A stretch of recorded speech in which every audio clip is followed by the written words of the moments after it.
29 September diperingati sebagai Hari Sarjana Nasional. Pada peringatan tahun ini, diwarnai dengan masih banyaknya sarjana yang menganggur. Apalagi adanya pandemi COVID-19 membuat angka pengangguran di tanah air bertambah.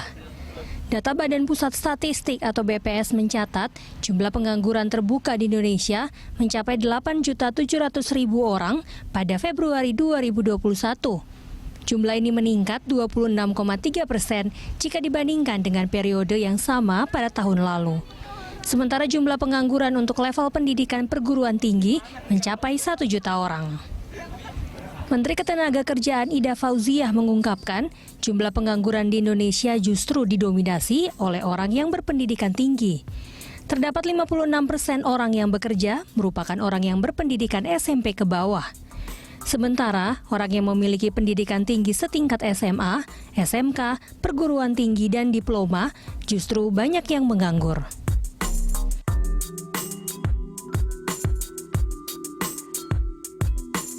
Tentunya hal ini menjadi pekerjaan rumah bagi pemerintah untuk mengupayakan peningkatan kompetensi sumber daya manusia. Presiden Joko Widodo juga pernah meminta untuk memperkuat pendidikan serta pelatihan vokasi. Tim Liputan Berita 1.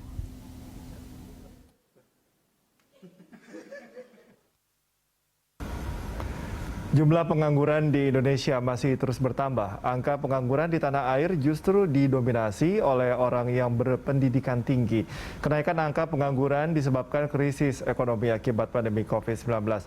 Lalu sudah sejauh mana upaya pemerintah mengurangi angka pengangguran? Untuk membahasnya, sudah bergabung bersama kami staf khusus Menteri Ketenagakerjaan M. Reza Hafiz, serta Wakil Rektor Bidang Pendidikan dan Kemahasiswaan IPB Derajat Martiano. Selamat siang. Mas Reza dan juga Pak Derajat. Selamat siang, Mas. Selamat siang, Mas. Oke, Mas Reza izin saya mau ke Pak Derajat dulu. Pak Derajat, ini kita bicara mengenai pengangguran yang justru angkanya bertambah di level lulusan perguruan tinggi, termasuk kita katakan S1. Begitu ya Bu Menteri, ini Bu Ida Fauziah sudah mengatakan ini ironi. Mungkin kalau secara garis besar kita sudah bisa memahami ironinya seperti apa, tapi kalau dari perspektif Anda selaku akademisi bagaimana menerjemahkan kalimat dari Bu Menteri ini ironi, apa yang terjadi sebetulnya Pak Derajat? Ya, kalau dibilang ironi, memang ironi ya. Tapi saya kira memang ini bukan hanya karena satu faktor, banyak faktor. Apalagi kalau dikaitkan dengan pandemi, kan kita semua tahu di berbagai sektor ekonomi itu ada yang jadi winner, ada yang jadi loser. Artinya memang ada peluang-peluang pekerjaan baru, ada juga pekerjaan-pekerjaan yang lama yang sudah ada terpaksa hilang karena perusahaan gulung tikar dan sebagainya, kan begitu ya. Nah, tetapi lebih dari itu saya kira ada persoalan-persoalan juga yang mendasar ya, yang harus kita benahi juga di pendidikan tinggi kita di Indonesia ini. Maka kalau tadi disebut-sebut Pak Jokowi mengarahkan pada bagaimana penguatan pendidikan vokasi, ya itu salah satu solusi yang bisa ditawarkan. Karena kan kalau lulusan vokasi harusnya mereka siap kerja, gitu kan ya. Kalau lulusan program sarjana yang sains memang dia itu mungkin siap dilatih untuk bekerja. Tapi sekarang dengan program Merdeka Belajar, mereka diberi kesempatan untuk mendapatkan journey dengan dunia industri, dunia usaha, dunia kerja, gitu kan? Dengan program Merdeka Belajar, Pak Menteri, Mas Menteri kan membuat program di mana misalnya mahasiswa yang sains, gitu, yang sarjana, dan juga D4 yang sarjana sains terapan itu diberikan kesempatan untuk 3 semester bisa mendapatkan perjalanan pembelajaran di dunia yang real, gitu ya. Di dunia yang real, yaitu misalnya di industri, dengan magang industri, atau dia bekerja di masyarakat, dan sebagainya, dan sebagainya. Nah, saya kira ini yang harus kita manfaatkan betul. Tetapi juga begini, jangan sampai nanti perguruan tinggi itu akhirnya hanya mengharapkan pelatihan-pelatihan itu datang dari luar perguruan tinggi. Ini juga menjadi penting juga bagi kita semua, termasuk bagi pemerintah, karena sangat penting ya. Kalau dunia industri dengan dunia pendidikan itu akan ada link and match, bagaimana juga kita bisa memfasilitasi perguruan tinggi untuk bisa menghadirkan industri ke dalam perguruan tinggi.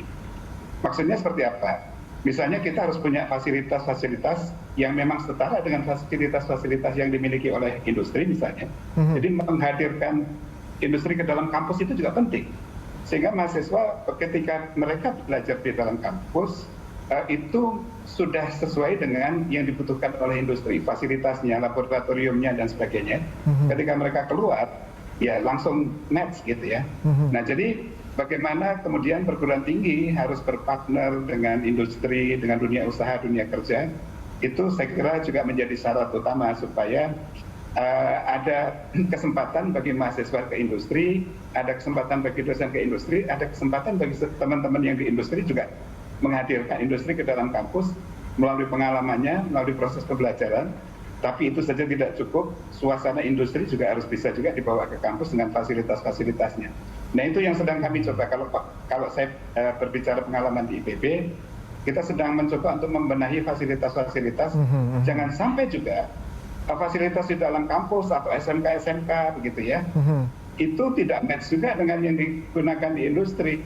Misalnya di industri otomotif sekarang sudah sangat modern, yang diajarkan motor-motor lama, mobil-mobil lama begitu kan nggak akan match. Paling keluar jadi kerja di bengkel misalnya kan. Nah, yang begini-begini ini harus banyak kita perbaiki ya. Tapi inti dari itu awalnya harus kita mulai dari kurikulum. Bagaimana kita mengintegrasikan skill set dengan mindset, ya, hard skill dengan soft skill itu dalam suatu proses pendidikan. Itu yang kami coba sekarang atur, dan kemudian kita banyak membangun yang kita sebut dengan talent pool. Ada yang mereka misalnya, jadi kami sebelum mahasiswa masuk gitu, ketika mahasiswa masuk, kami melakukan talent mapping. Nah, kenapa kita harus melakukan talent mapping? Karena kan tidak semua mahasiswa itu nanti akan ingin jadi pegawai. Ternyata dari hasil kajian kami di IPB misalnya, katakan ada 15% orang yang ternyata ada yang ingin jadi birokrat atau politisi. Ada yang ingin 40-an% ingin menjadi entrepreneur. Nah, oleh karena itu kita harus menyediakan pool.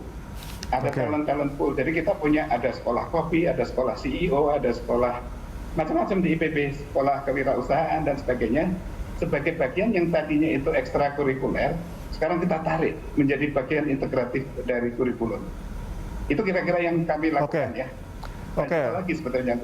Pak Derajat, artinya kurikulum juga menjadi hal yang penting, kemudian environment juga harus mendukung juga. Nah, ini saya mau ke Mas Reza. Mas Reza, apa sejauh ini mungkin langkah-langkah strategis yang akan diambil oleh Kemnaker, karena kan kita bicara ini yang perguruan tinggi tanpa menyampingkan yang di bawah itu begitu ya, karena kan logikanya kalau yang S1 saja perguruan tinggi susah mencari kerja, apalagi yang di bawah itu. Bagaimana Mas Reza? Ya, terima kasih Mas. Kalau dengar tadi Pak Wakil Rektor, Pak Derajat, saya jadi pengen kuliah lagi di IPB deh. Jadi pengen kuliah lagi ya gitu. Jadi gini, memang kalau tadi kita lihat data ya, sekitar diploma sarjana itu kan 1,2 juta orang ya, atau 14,3% dari tingkat pengangguran terbuka kita di Februari 2021. Dan memang kalau misalnya kita lihat berdasarkan wilayah itu paling banyak di Jabar, Jateng, dan Jatim. Jadi memang gini, kalau misalnya kita mau intervensi yang pengangguran terdidik ini ya, pendidikan tinggi ini kita mau intervensi, maka kita sebenarnya bisa fokus pada 3 daerah itu. Dan memang 3 daerah itu juga penghasil, artinya kawasan industri juga banyak di 3 daerah tersebut gitu kan. Nah, makanya tadi lewat juga Kampus Merdeka, lewat Kemenaker juga selalu berusaha untuk mendekati dunia usaha dan dunia industri, pelaku di kawasan industri untuk bisa masuk mengintervensi ke situ gitu. Jadi contoh kalau di Kemenaker ya setidaknya ada 3 channel lah Mas. Pertama kita dari pelatihan berbasis kompetensi atau vokasi ya. Itu melalui modalitas BLK yang kita punya baik di tingkat pusat, daerah maupun di tingkat komunitas sendiri itu ada gitu ya. Bahkan kita punya BLK komunitas yang memang basisnya itu adalah keagamaan. Sehingga agar lulusan agama itu kompetensinya tidak jauh berbeda dengan yang lulusan umum gitu. Ya kan? Itu juga untuk bisa mengatasi mismatch seperti itu. Dan memang kita juga pasti dalam menyusun kurikulum, modul, dan juga SKKNI, standar kompetensinya, itu bareng dengan dunia usaha, dunia industri. Jadi biar linear gitu. Nah yang kedua, ini juga yang paling penting sebenarnya, melalui channeling pasar kerja. Jadi biar link and match gitu. Karena kalau tanpa ada pasar kerja juga akses ya lulusan perguruan tinggi ataupun diploma itu sulit masuk ke dalam untuk bisa menemukan lapangan kerja yang sesuai dengan mereka. Nah, ini yang lagi coba kita bangun ya. Kita memang lagi bangun pusat pasar kerja yang labor market information system itu, di mana nanti job-job portal baik itu yang dia sifatnya masih tradisional maupun yang udah digital itu bisa gabung ke kita, sehingga informasi kita bisa, harapan kami bisa kita punya big data informasi ketenaga kerjaan gitu ya, informasi ketenaga kerjaan termasuk di dalamnya ada lowongan-lowongan pekerjaan yang dibutuhkan oleh dunia usaha dan dunia industri. Jadi biar supply and demand-nya itu link and match gitu. Yang ketiga mungkin tadi udah itu program magang sama seperti yang dibilang Pak Derajat tadi. Memang untuk mengakselerasi skills itu perlu ada terjun langsung ke lapangan. Maka itu juga bisa jadi salah satu strategi, itu yang sedang kami lakukan. Plus ada program kartu prakerja juga. Jadi udah dikeroyok cuma memang sekarang kita tinggal sinergi dan kolaborasi. Oke, itu sinergitas yang sebetulnya solutif, tapi juga tantangannya juga lumayan banyak ya. Kita akan lanjutkan perbincangan usai jeda, dan pemirsa tetaplah bersama kami di Live Talk. Kita lanjutkan perbincangan pemirsa. Saya mau ke Pak Derajat. Pak Derajat, tadi kita sudah bebedah ya bersama Mas Reza juga. Nah, kita kalau misalnya membicarakan mengenai self skill ya, mau soft skill ataupun skill apapun, kadang-kadang kan tidak segaris lurus dengan peluang begitu. Nah, jangan-jangan skillnya juga sudah mumpuni, tapi peluang itu tidak ada. Nah, kecenderungan mahasiswa-mahasiswa mungkin mindset mereka, apakah memang masih mereka lulus kemudian mencari kerja, atau sekarang trennya sudah mulai mereka menciptakan peluang itu sendiri di tengah mungkin peluang yang tidak banyak? Ya, baik, terima kasih. Saya kira ini pertanyaan yang menarik dan bisa jadi diskusi yang panjang ya kalau kita berbicara itu. Tadi sempat disinggung ya, ini kalau lulusan sarjana saja tidak bisa cari pekerjaan, apalagi yang di bawah. Buktinya data statistik kan menunjukkan yang SD, SMP, SMA kan umumnya bekerja ya mereka. Karena mereka tidak ada pilihan. Betul. Karena pekerjaannya ya terbatas itu. Tapi lulusan perguruan tinggi ini kan biasanya pertama juga picky, ya milih-milih. Kedua memang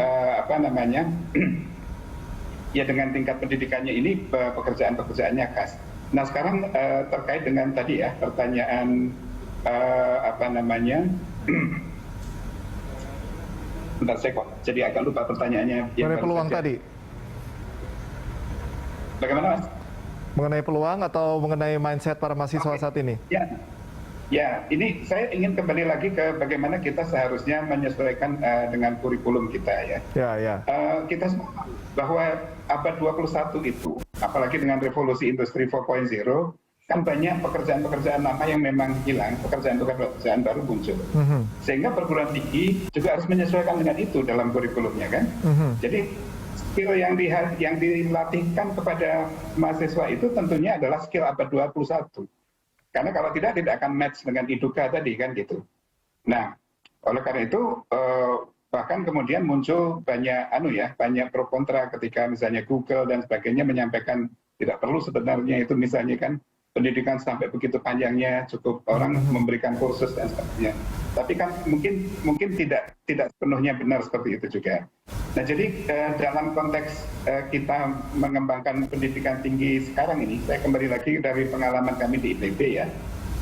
Kita sekarang begini, men-set ulang kurikulum kita. Kita ingin menjadikan mahasiswa kita itu adalah yang kita sebut sebagai powerful agile learner. Pola pikirannya adalah yang growth mindset, yang tidak gampang mengeluh, yang tidak hanya mencari kesempatan, karena kesempatan kalau dicari 10 tahun belum tentu dapat, kesempatan ditunggu-tunggu belum tentu dapat. Jadi bagaimana kita mengajarkan kepada mahasiswa agar memiliki growth mindset, yaitu agar justru melihat semua tantangan, melihat semua masalah itu menjadi peluang. Jadi dia harus menciptakan peluang, itu yang selalu disampaikan oleh Pak Rektor kami dan itu kita sepakati semua. Jadi bagaimana pola pikir mahasiswa itu kita rubah. Maka mahasiswa memang harus kita bekali dengan banyak skill set yang baru ya. paling tidak kan kalau kita berbicara PEPSIS gitu atau courses orang menyebutnya, communication skill itu sekarang menjadi sesuatu yang sangat penting. Kemudian collaborative skill, tidak bisa sekarang kita ini bersaing, tapi harus berkolaborasi. Creative thinking, ini yang selalu disampaikan bahwa pengalaman itu mungkin ke depan tidak menjadi terlalu penting, tetapi creative thinking itu jauh lebih penting karena yang dihadapi tantangan-tantangan baru. Future practices itu yang harus banyak dikembangkan oleh lulusan, bukan practices masa lalu ya, best practices dan sebagainya. Kemudian complex problem solving, masalahnya akan menjadi kompleks, ya, sehingga mahasiswa harus membangun jejaring dengan orang lain yang berbeda keilmuan, berbeda keahlian dan sebagainya. Nah, inilah yang kami aduk-aduk betul karena dalam kurikulum kami, dan kemudian kami melahirkan yang kami sebut dengan K2020, kurikulum baru kita yang betul-betul mindsetnya adalah mindset untuk membekali mahasiswa dengan future practices. Oke, Pak Derajat. Ya perlu juga, karena kalau misalnya kurikulumnya tidak mendukung environment tadi juga akan percuma ya. Nah, ini saya mau ke Mas Reza. Mas Reza, tadi kita masih bicara peluang juga, tapi kan yang terpenting tadi yang Mas Reza tekankan adalah sinergitas. Nah, bagaimana ketika memang peluang itu kan ini harus melibatkan kementerian lain, misalnya Kementerian Perdagangan lah seperti itu. Nah, bagaimana sinergitas ini terbentuk antara Kementerian Ketenagakerjaan dengan kementerian lain yang mungkin bisa menstimulus untuk peluang tadi terhadap para sarjana ataupun lulusan lainnya, supaya ya Kemnaker nggak pusing sendiri begitu kan? Ya, betul. Makanya itu salah satunya memang kita aktif untuk mendekati teman-teman KL lain agar kita bisa keroyokan bareng untuk mengatasi masalah ini. Contohnya, kalau ada program yang sejenis, contoh banyak tuh program wirausaha gitu ya, Mas. Program wirausaha yang ada di Kemenaker dengan yang ada di Kemendak atau yang ada di Pertanian atau yang ada di Kemendesa, itu kita kolaborasikan, kita integrasikan agar daya gedornya semakin tinggi gitu. Jadi Kemenaker itu kebutuhannya adalah perluasan kesempatan kerja. Jadi yang kita ciptakan wirausahanya itu bukan dia berdiri sendiri kan. Kalau dari Kemenaker itu kepentingannya adalah gimana si wirausaha ini bisa terus meningkatkan lapangan pekerjaan bagi orang lain. Nah, sektoralnya siapa? Silakan. Sektoralnya bisa masuk di situ Kementerian Pertanian contohnya, Kementerian Perikanan, dan itu kita sudah mulai coba. Atau juga dengan wilayahnya yang punya wilayah siapa? Kementerian Desa. Kemarin kita sempat di beberapa daerah juga pilot project dengan Kementerian Desa gitu ya. Dalam rangka perluasan kesempatan kerja itu, memunculkan talent entrepreneur yang baru gitu ya. Nah, itu sebagai usaha perluasan kesempatan kerja. Usaha sinergitas dan kolaborasi kita ya antar KL. Di masa pandemi ini apa challenge yang paling besar yang dirasakan dari Kemnaker sendiri? Ya, kalau di pandemi ini kan memang karena growth itu turun, terkoreksi ya, produksi juga terhambat, ada PPKM dan segala macam, maka perusahaan itu kan cenderung untuk menahan ekspansinya dan berimbas pada lowongan pekerjaan yang mungkin di hold dulu gitu ya. Di hold dulu, harusnya nih udah bisa kebuka nih, cuma karena ya produksi masih ketahan atau balance sheet masih belum oke gitu ya, makanya dia tahan dulu. Nah, memang dengan kita harapkan ini tidak ada ini terus terkait dengan pemulihan di sektor kesehatan dan ekonomi ya. Karena kalau kita udah positivity rate-nya semakin turun, vaksinasi terus digenjot, pemulihan ekonomi semakin membaik, maka potensi terbukanya lapangan kerja itu jadi semakin besar lagi. Dan jangan lupa juga bahwa selama pandemi ini, kalau kita lihat data BKPM tuh ya 2020 ke 2021 investasi tetap muncul dan dia menyerap tenaga kerja gitu. Rata-rata kita tuh 1,2 juta dari investasi ya, PMA maupun PMDN.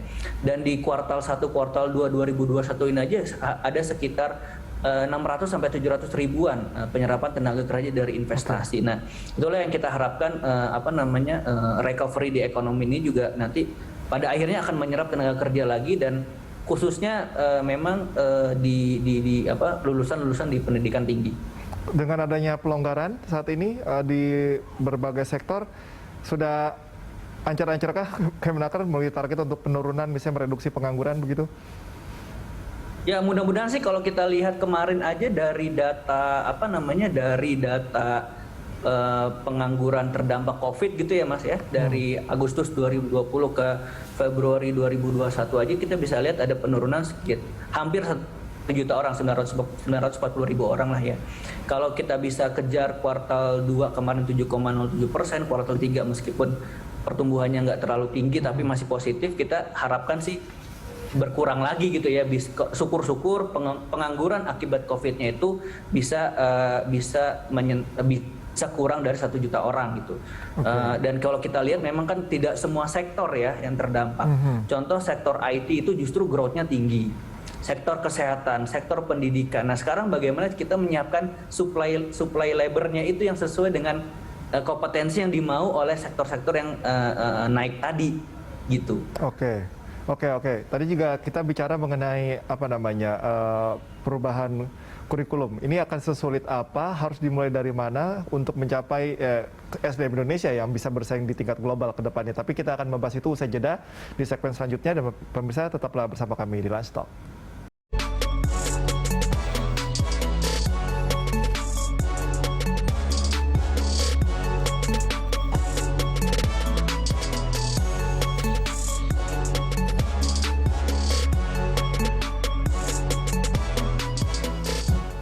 Terima kasih Anda masih bersama kami. Kita tiba di segmen akhir dialog. Pak Derajat, tadi kita bicara mengenai kurikulum. Mungkin ini statement closing dari Anda. Bagaimana agar kurikulum ini bisa support gitu ya, sehingga kita apalagi punya tujuan atau cita-cita bonus demografi, sehingga dengan kurikulum yang support tadi, bonus demografi tidak hanya label saja, tapi betul-betul kita bisa rasakan. Mungkin saran-saran dari Anda Pak Derajat. Ya, terima kasih. Nomor 1, memang perguruan tinggi tidak bisa mengerjakan kurikulum itu sendiri. Betul. Harus mendengarkan, harus berbicara, harus melibatkan mitra-mitra, termasuk dari Kemenaker, dari industri, dunia usaha, dan dunia kerja ya. Karena mereka lah yang akan menampung itu ya, paling tidak sebagian besar. Jadi kita harus tahu betul itu kebutuhan ke depan itu apa. Itu nomor 1 ya. Yang paling sulit dari perubahan kurikulum itu kan sebetulnya justru di orangnya, mindset dari misalnya dosen misalnya ya, yang dulu dididik dengan kurikulum berbeda, padahal sekarang tantangannya tantangan baru. Mahasiswanya juga lahir saja sudah dengan internet. Nanti kerja juga semuanya berbasis internet. Begitu kan? Ini kan harus ada perubahan juga di dalam perguruan tinggi sendiri untuk perubahan-perubahan mindset seperti itu. Ini tantangan terbesarnya, tetapi bisa atasi dengan leadership yang kuat dari pimpinan perguruan tinggi dan sebagainya. Tapi intinya, kuncinya adalah bahwa tidak bisa perguruan tinggi itu harus bekerja sama dengan dunia usaha, dunia kerja, dengan industri, supaya nanti apa yang kita akan buat kurikulum kita itu memang match betul dengan itu. Nah, kami di IPB juga punya pengalaman lain, kalau boleh menambahkan sedikit ya. Kita juga ingin apa yang sudah kita lakukan itu juga bermanfaat bagi masyarakat dan bisa meng-create pekerjaan-pekerjaan baru juga, terutama di pedesaan ya. Kami punya program misalnya One Village One CEO. Lulusan-lulusan kita sebar demikian rupa nanti untuk bersama-sama dengan masyarakat, misalnya mengumpulkan BUMDes menjadi suatu holding BUMDes dan sebagainya. Kemudian One Village One Innovation, kita punya inovasi-inovasi ini nggak ada gunanya kalau inovasi ini tidak bermanfaat bagi masyarakat kan. Kita bawa ke desa supaya bisa diadaptasi atau diadopsi, dan kemudian meng-create juga kesempatan-kesempatan usaha, kesempatan-kesempatan kerja yang baru. Ini yang antara lain kita lakukan. Intinya sekarang kita tidak bisa sendiri-sendiri dalam proses pembelajaran pun, makanya mahasiswa sekarang kita latih dengan problem based learning, dengan collaborative learning, supaya memang dari awal ya kita tahu masalah yang makin kompleks ini harus diselesaikan bersama-sama dengan semua pihak. Oke. Terima kasih Pak Derajat. Terakhir, singkat saja dari Mas Reza, sebagai ini dari Kemenaker, ujung tombak dari orang yang galau kerja atau tidak, bagaimana? Sudah dapat saran, kemudian juga bagaimana setidaknya menenangkan orang-orang bahwa next akan ada perbaikan dan kerja itu tinggal nunggu waktu saja. Ya baik, yang pertama mungkin gini, kita bisa juga geser mindset ya, lulusan teman-teman lulusan pendidikan tinggi, apalagi ini ada IPB nih, mumpung ada IPB gitu, bahwa kalau kita lihat data itu lulusan pendidikan tinggi cenderung bekerja di sektor jasa, Mas. Dan sektor jasa itu kan sangat terbatas ya, sangat terbatas dan tidak terlalu menyerap labor gitu, menyerap tenaga kerja. Nah, kita punya satu sektor unggulan, apa itu adalah pertanian dalam arti luas ya. Nah, dalam arti luas, gimana caranya biar lulusan-lulusan itu, terutama yang memang core keilmuannya ada di sektor pertanian dalam arti luas, perikanan, peternakan, itu bisa masuk ke situ. Karena mereka punya sains dan teknologinya. Jangan sampai lulusannya jadi misal kerja di bank lagi gitu kan. Nah, kapan kita bisa punya cita-cita industrialisasi pertanian itu? Nah, harapan kami sebenarnya itu. Nah, makanya kita juga punya pilot project bareng IPB gitu ya, dengan Kemendes gitu. Gimana kita bisa link and match angkatan kerja pertanian gitu. Nah, yang kedua adalah memang perlunya kalau menurut saya ya pribadi itu soft skills-nya, terutama yang menunjang kebutuhan sekarang 4.0. Itu kayak critical thinking, leadership, problem solving, emotional intelligence, resilience itu yang nggak mudah, itu yang nggak bisa diajarin secara kuliah aja gitu, nggak bisa, karena dia harus ada treatment khusus. Nah, itu yang mungkin juga harus kita gencarkan baik di perguruan tinggi maupun di pelatihan vokasi itu. Baik, makasih Mas Reza dan juga Pak Derajat atas informasi serta analisisnya. Kita berharap bahwa kedepannya akan jauh lebih baik kondisi seperti ini. Terima kasih atas waktu Anda. Terima kasih. Baik, pemirsa, jangan kemana-mana. Usai jeda, Landstalk akan kembali. Tetaplah bersama kami.